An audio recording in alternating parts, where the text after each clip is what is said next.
there BookTube, it's Janet and today I've got my very first update of Shelf Slam 2017. So if you've seen our videos before, you know that Eleanor from Ellen Reads Books, Brittany from Under the Radar Books and me are doing a project this year where we're going to read all the books from our own shelves, from our massive TBR, and not buy any books except for each other as a treat each month if we read 12 books. And to help us along the way to choose our TBR, we've picked a theme, and this month's theme is hyped books.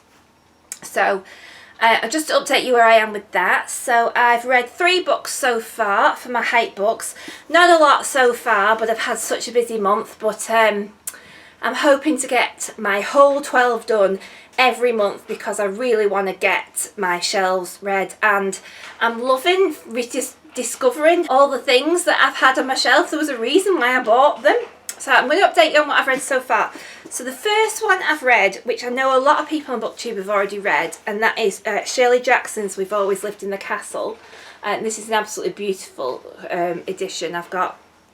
And I went into this completely blind. I had no idea what it was about. I didn't read the blurb on the back. I didn't read anything about it. I just heard a lot about it on BookTube and it was highly recommended and well regarded. I knew that Shirley Jackson sort of was a writer of a bit of a dark tale, so I had no idea what to expect, and I actually gave this book 4.5 stars when I read it. Thoroughly enjoyed it. It is very strange. Basically, as you start reading the book, you start to appreciate that there's this old crumbling mansion in America, part of a very small town, and this family were once incredibly wealthy, and in the house lived 2 sisters and their uncle. And you start to come to realise very quickly that the rest of the family were poisoned, and the older sister, Constance, stood trial for the murder of all the other members of the family but was acquitted. Uncle Julian survived the poisoning but has quite severe long-standing illness because of it. So because of this, the town have sort of ostracised the family, and Constance is basically in hiding, but she looks after the family. And Mary Cat, who's the younger sister, goes and does like the visits into the town when they need to get food and everything, but is treated quite sadistically by the locals. They don't sort of welcome her in any way.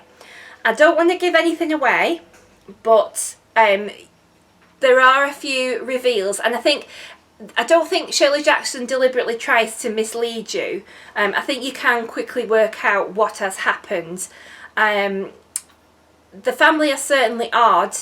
The family are certainly not entirely innocent in the poisonings, but at the same time you are rooting for them, and I did have quite a fondness for Constance and Mary Cat and was on their side and felt quite upset on their behalf when things happened to them. It's a short book. You'll fly through it if you've not read it and you're like, something a little bit different but a little bit dark. I absolutely loved it. I'll definitely be reading more of Shirley Jackson's, but this was absolutely fantastic. So if we're going along our theme of hyped books as we are this month, I would definitely say that this lives up to the hype. It was brilliant.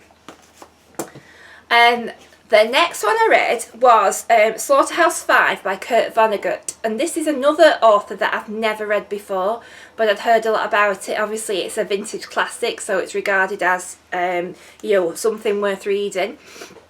I didn't know much about this either, except that it was something to do with the war, and it's very much an anti-war book, but not preachy.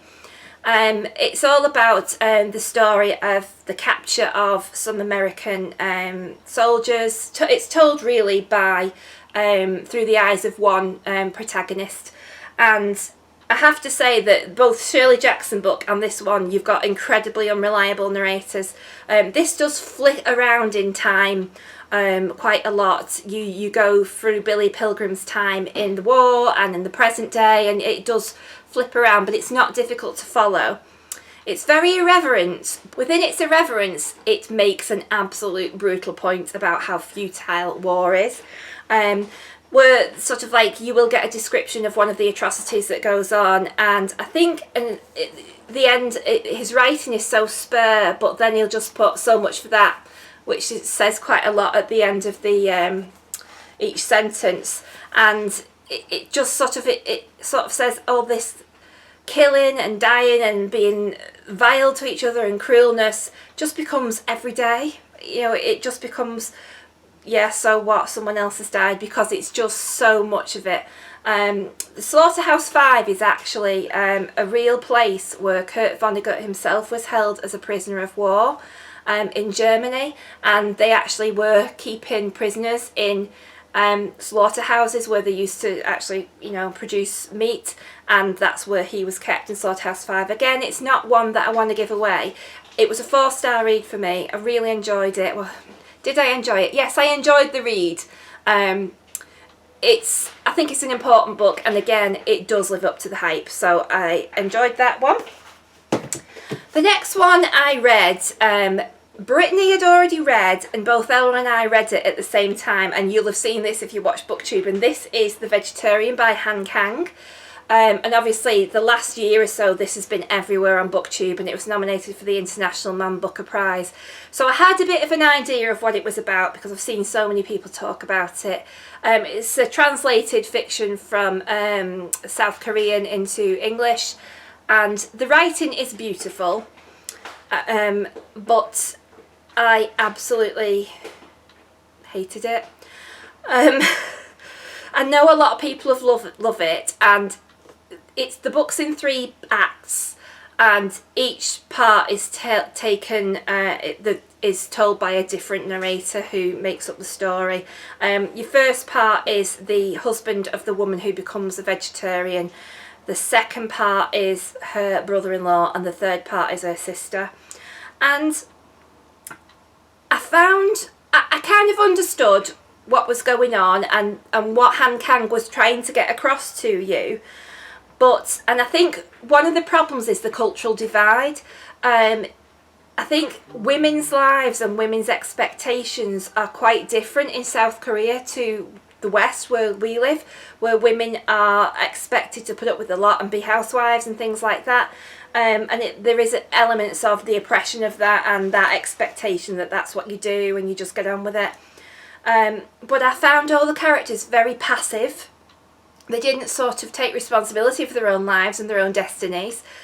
I found some of the, it does tackle mental health, and I found some of the descriptions of mental health treatment inaccurate and barbaric, and I would hope that those practices don't happen in a modern day country. If that is what's going on in Korea, there really should be some humanitarian interventions going on there. It borders on the Victorian, but it was quite shocking. So I didn't warm to any of the characters. I got to the point where I didn't like anybody in this book.